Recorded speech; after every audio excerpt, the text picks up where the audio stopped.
Hello student, मेरा नाम है संदीप मौर्य। स्वागत है आपका आपके चैनल लॉजिकल ब्रेन्स में। आज हम स्टार्ट करने वाले हैं एक इम्पॉर्टेंट चैप्टर जिसका नाम है स्टैटिक्स। ये वीडियो खासतौर से उन लोगों के लिए बनाया जा रहा है जो बोर्ड एग्जाम में एक डिसेंट मार्क्स लाना चाहते हैं, जिनका तैयारी बहुत बेहतरीन नहीं है। वो चाह रहे हैं सर मेरा 40+ 50+ मार्क्स आ जाए। उनके लिए ये चैप्टर, ये स्टैटिक्स या यूँ कहें कि ये हम सीरीज निकाल रहे हैं। ठीक है, तो जो हमारा फर्स्ट चैप्टर है सीरीज का वो है स्टैटिक्स। तो ध्यान समझिएगा सारे कंसेप्ट को, अपने बुक से क्वेश्चन की प्रैक्टिस करिएगा। अगर आप जितना मैं बता रहा हूँ उतना फॉलो करते हैं, डेफिनेटली आपका 40+ 50+ मार्क्स आ जाएगा आउट ऑफ 80। ठीक है, तो स्टार्ट करते हैं स्टैटिक्स। हम इसमें ज़्यादा बात नहीं करेंगे कि स्टैटिक्स क्या होता है, डेटा क्या होता है, तामझाम। हम लोग केवल टू द पॉइंट बात करेंगे। हमें नंबर्स ऑफ क्वेश्चन की बात करना है, टाइप्स ऑफ क्वेश्चन की बात करना है, उसी पर सारा फोकस हमारा रहेगा। तो आइए बात करते हैं स्टैटिक्स। स्टैटिक्स में करते हैं बेसिकली हम लोग बात करते हैं study of data. Study of data, statics में हम लोग डेटा के बारे में स्टडी करते हैं। स्टडी किस टाइप का हम लोग इसमें बात करते हैं, सेंट्रल टेंडेंसी के बारे में हम लोग बात करते हैं। हम लोग सेंट्रल टेंडेंसी के बारे में बात करते हैं। सेंट्रल टेंडेंसी सेंट्रल टेंडेंसी मतलब कि हमारे पास जो डेटा दिया रहता है उसके सेंट्रल पॉइंट, मतलब सेंट्रल टेंडेंसी क्या क्या हो सकता है। तो सेंट्रल टेंडेंसी 3 टाइप से हम लोग मेजर करते हैं। एक होता है मीन, एक होता है मीडियन और एक है मोड। ठीक है, मीन, मीडियन, मोड, हम ये तीनों अच्छे से पढ़ना है, यही तीनों हमारे सिलेबस में है। तो अब चूँकि मीन, मीडियन, मोड हमको पढ़ना है, तो सबसे पहले बात कर लेते हैं, थोड़ा सा बात कर लेते हैं डेटा के बारे में। डेटा बेसिकली हमारे सिलेबस में जो है वो 2 टाइप्स के हैं। एक डेटा होते हैं अनग्रुप डेटा, एक होता है ग्रुप डेटा। अनग्रुप डेटा क्या होता है, ऐसे डेटा जैसे मान लीजिए हमने कहा कि क्लास में 10 मार्क्स का टेस्ट हुआ मैथमेटिक्स में, और क्लास में कुछ बच्चे स्टेप्स नंबर पाए हैं 5, 7, 2, 1, 0, 9, 10। जो डेटा, अब ये डेटा है क्योंकि ये मार्क्स है जो बच्चों ने ऑब्टेंड किया है मैथमेटिक्स के टेस्ट में। अब ध्यान से देखो, ये हमने मार्क्स कैसे लिखा है, कॉमा कॉमा लगा करके, मतलब कि वैसे डेटा जो कॉमा कॉमा लगा के लिखा जाए, इस टाइप से, इसको बोलते हैं अनग्रुप डेटा। वही अगर मैंने कहा कि 0 से 5 के बीच में कितने लोग पाए हैं, 5 से 10 के बीच में कितने लोग पाए हैं, अगर मैं डेटा को इंटरवल के फॉर्म में लिख दूं, किस फॉर्म में, इंटरवल के फॉर्म में, इंटरवल के फॉर्म में लिख दूं, तो इसे बोलते हैं ग्रुप्ड डेटा। क्लियर बात। तो हमने देखा स्टैटिक्स क्या होता है, स्टडी ऑफ डेटा के बारे में स्टडी करते हैं। इसमें करते क्या हम लोग, सेंट्रल टेंडेंसी निकालते हैं, किसका, मीन का, मीडियन का, मोड का। ठीक है, डेटा के बारे में एनालिसिस होता है। तो डेटा 2 टाइप के होते हैं, एक अनग्रुप डेटा जो कॉमा कॉमा करके लिखा जाता है, एक ग्रुप्ड डेटा जो इंटरवल के फॉर्म में एक फिक्स रेंज हो जाए, जैसे 0 से 10, 10 से 20, 20 से 30। ऐसे डेटा बोलते हैं इंटरवल फॉर्म या ग्रुप्ड डेटा। तो हमें इन दोनों टाइप के डेटा के बारे में स्टडी करना है, इनकी सेंट्रल टेंडेंसी के बारे में स्टडी करना है, किसके थ्रू, मीन, मीडियन और मोड के थ्रू। तो आइए जानते हैं मीन के बारे में। तो पढ़ते हैं मीन के बारे में। देखो मीन जो है वो हम पढ़ते हैं, मीन बेसिकली हम लोग स्टडी करते हैं 2 टाइप से जो हमारे सिलेबस में है। एक है डायरेक्ट मीन, एक है एज्यूम मीन। हमारे सिलेबस में 2 मेथड है, एक डायरेक्ट मीन है और एक क्या है, एज्यूम मीन। तो डायरेक्ट मीन क्या है, एज्यूम मीन क्या है, इसे समझते हैं। तो फर्स्ट हम पढ़ते हैं डायरेक्ट मीन के बारे में। डायरेक्ट मीन समझना ध्यान से। 3 टाइप के सेंट्रल टेंडेंसी है, मीन, मीडियन, मोड। हमें क्या करना है, हम मीन के बारे में पढ़ने वाले हैं। मीन में क्या है, मीन फाइंड करने के 2 मेथड है, एक डायरेक्ट मीन, एक एज्यूम मीन। तो हम डायरेक्ट मीन पढ़ने वाले हैं।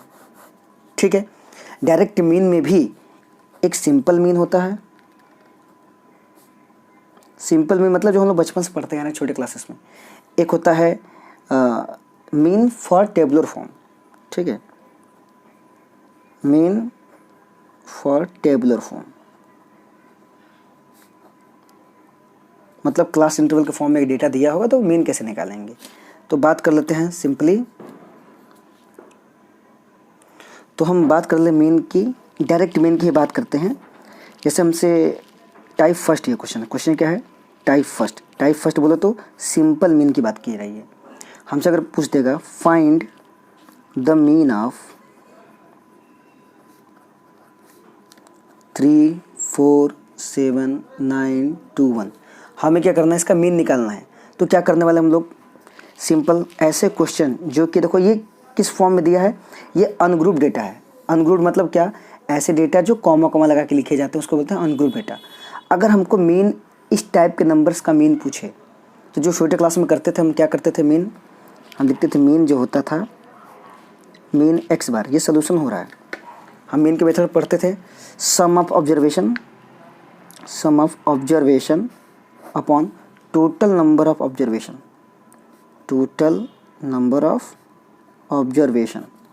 तो क्या करना है, ये हमारा मीन का फार्मूला होता था, छोटे क्लास में हम पढ़े थे इसको, हम यही अप्लाई करेंगे।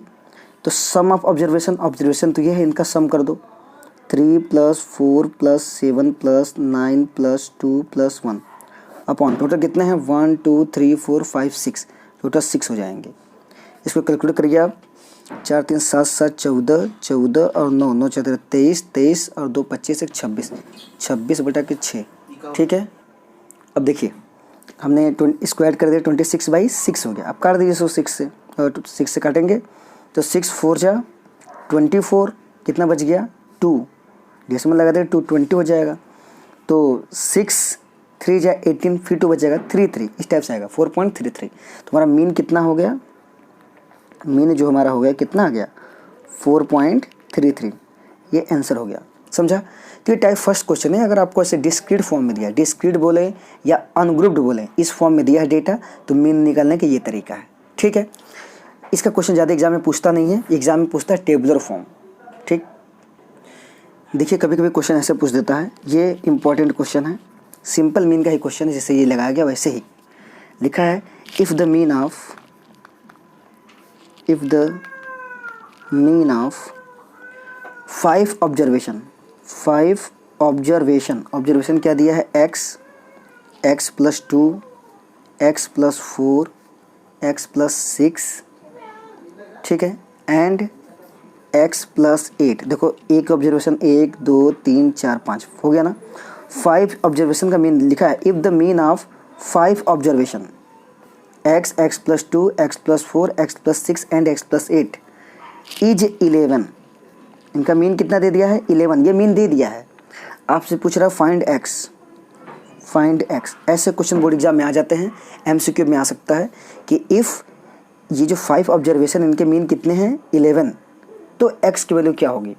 वेरी सिंपल है, क्या करना है, देखो सोल्यूशन कहानी सेम रहेगा, क्योंकि ये डेटा कॉमा कॉमा लगा के लिखे हैं, मतलब अनग्रुप्ड है, जैसे ये पिछला वाला क्वेश्चन था। तो अनग्रुप डेटा के लिए क्या लिखते हैं, मीन का फार्मूला देखो, mean x bar equal to क्या होता है, sum of observation upon total number of observation, होता है कि नहीं, ठीक है। तो देखिए ऑब्जर्वेशन तो हमारा यही है ना, ये पूरा, ठीक। तो ऑब्जर्वेशन सम कर दो, x प्लस ये x + 2 x + 2 लिख दो, प्लस x + 4 x + 4 लिख दो, प्लस नेक्स्ट क्या है x + 6 है x + 6 लिख दो, प्लस नेक्स्ट क्या है x + 8 है x + 8 लिख दो, अपॉन टोटल कितने हैं 1 2 3 4 5, तो 5 हो गया। ये काउंट मत करना 1 2 3 4, डेटा तो यहाँ है ना, जहाँ कॉमन लगा है वो डेटा खत्म हो रहा है। एक डेटा ये है, दूसरा ये है, तीसरा ये है, चौथा ये एंड पाँचवा ये, 5 डेटा तो 5 रहेगा। अब देखो इसको ऐड करना है, तो x को एक साथ ऐड कर लो, नंबर को एक साथ ऐड कर लो, तो एक x यहाँ पे 1 2 3 4 5x हो जाएगा। अब प्लस नंबर्स को ऐड करो, देखो 2 4 6 हो जाएगा, 6 6 12 8 20, मतलब 20 हो जाएंगे, अपॉन क्या हो जाएगा 5। समझ में आ रहा है। और अच्छी बात यह है कि मीन गिवन था हमको, देखो मीन हमें गिवन है, मीन कितना है 11 लिखा है ना। If the mean of 5 observation, ये 5 ऑब्जर्वेशन का मीन कितना है 11, तो मीन के प्लेस हम क्या रख देंगे 11।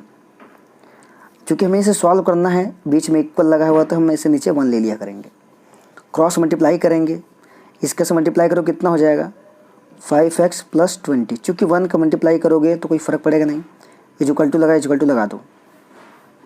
5 का 11 करोगे तो 11 5 जा 55।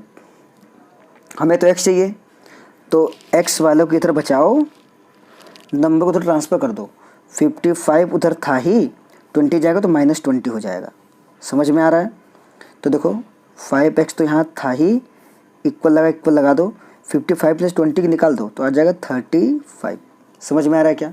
हमें x चाहिए ना, तो जो मल्टीप्लाई है वो डिवाइड में जाता है, मतलब 35 के डिवाइड में 5 आ जाएगा। कटेगा तो काटेंगे, 5 1 जा 5, 5 7 जा 35। x कितना आ गया 7/1 बोले तो 7 ही होता है, किसी नीचे 1 मतलब वही खुद नंबर हो जाता है। x कितना आ गया 7, ये आंसर हो गया। क्लियर बात? तुम देखा 2 क्वेश्चन देखा, एक तो ये वाला क्वेश्चन देखा, दूसरा ये क्वेश्चन। तो ये वाला क्वेश्चन इसलिए इंपॉर्टेंट है कि इसमें हमें x की वैल्यू बताना था, मीन दिया था तो मीन के प्लेस पे मैं मीन रख दिया, मैंने 11 रख दिया।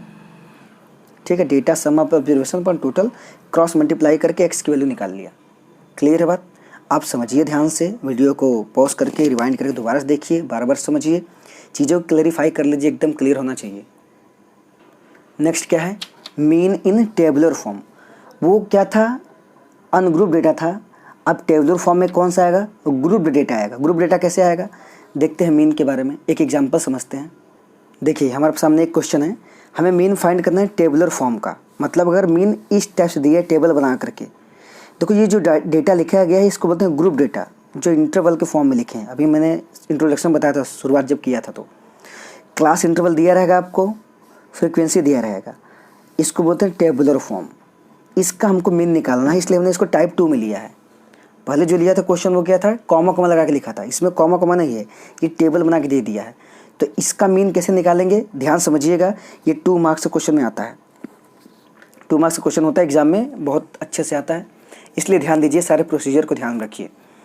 ठीक है, बार चीज़ों को समझिए प्रेम से और सोचिए कि कैसे किया गया, खुद से ट्राई करिए, वीडियो पॉज करिए, इसका टेबल खुद से बनाइए, खुद से निकालने का प्रयास करिए और फिर उसके बाद आंसर मैच कर लीजिए। ठीक है, तो आइए मैं सॉल्व करता हूँ इसको। तो सबसे पहले ये जो हॉरिजॉन्टल वे में लिखा है इसको वर्टिकल फॉर्म में लिख लो। पहले सबसे पहले वर्टिकल फॉर्म में लिखो। देखिए ये वर्टिकल फॉर्म, ये हॉरिजॉन्टल फॉर्म में लिखा था, हम सबसे पहले क्या करें, हॉरिजॉन्टल को वर्टिकल फॉर्म में लिख लेंगे। ठीक है, अब क्या करते हैं, हमें यहाँ पे एक एक्स्ट्रा टेबल बनाना पड़ता है। ठीक है, आप प्रोसीजर याद रखिएगा, जब कभी टेबुलर फॉर्म में दिया होगा डेटा, आपको हॉरिजॉन्टल फॉर्म को वर्टिकल फॉर्म में ऐसे लिख लेना है। आपको 2 टेबल बनाना है, एक में हमें निकालना है XI, जिसको बोलते हैं क्लास मार्क्स, क्या निकालना है XI। दूसरा टेबल बनाना है एक और, जिसको बोलेंगे FI इंटू XI। क्या बोलेंगे, FI इंटू XI। जो लोग क्लास किए हैं वो समझ रहे होंगे मैं क्या बता रहा हूँ। ठीक है, आगे नहीं पता तो यहाँ मैं बता रहा हूँ, समझ सकते हैं आप, कोई दिक्कत नहीं है। आपको CI दिया रहेगा, क्लास इंटरवल दिया रहेगा, फ्रीक्वेंसी दिया रहेगा, मीन निकालना होगा आपको, तो आपको XI चाहिए। XI क्या बोलते हैं, क्लास मार्क्स। XI क्या बोलते हैं, class marks, MARKS, class marks. XI निकालने का तरीका होता है, क्या होता है, lower limit plus upper limit upon 2। क्या होता है, lower limit plus upper limit upon 2। क्या मतलब sir lower limit upper limit का, जैसे देखो यहाँ का क्लास इंटरवल क्या है, 0 से 10, 0 से 10 है, इसको बोलते हैं लोअर लिमिट, इसको बोलते हैं अपर लिमिट। हमें अगर इसके लिए XI की वैल्यू चाहिए तो करेंगे क्या, इसके लोअर लिमिट को और इसके अपर लिमिट को ऐड कर देंगे अपॉन 2। देखो यही वाला मैं रूल लगा रहा हूँ, तो हो जाएगा 10/2, 2 1 जा 2, 2 5 जा 10, बोले तो 5 आ जाएगा। समझ आ रहा है? तो इसके लिए क्लास इंटरवल के लिए क्लास मार्क्स कितना आ गया, 5। ठीक है, वैसे इसके लिए निकालना होगा 10 से 20 के लिए, तो आप 10 और 20 को ऐड करिए, क्योंकि lower limit plus upper limit upon 2 कर दीजिए, मतलब 10 और 20 जोड़ेंगे तो हो जाएगा 30/2। इसको कट करेंगे कितना आ जाएगा, 2 1 जा 2, 15 2 जा 30, मतलब 15 आ जाएगा। तो यहाँ 15 लिख दो। अब सुनो ध्यान से, जो मैं बात बताने वाला हूँ, जब कभी डेटा आपको क्लास इंटरवल के फॉर्म में दिया हो तो आप एक क्लास मार्क्स निकाल लीजिए। कैसे, lower limit plus upper limit by 2 करके, जैसे हमने बताया था। क्लास मार्क्स का ये फार्मूला है, याद रखिए। Lower limit plus upper limit by 2, ये MCQ में आ सकता है। ठीक है। अच्छा, अब हमने एक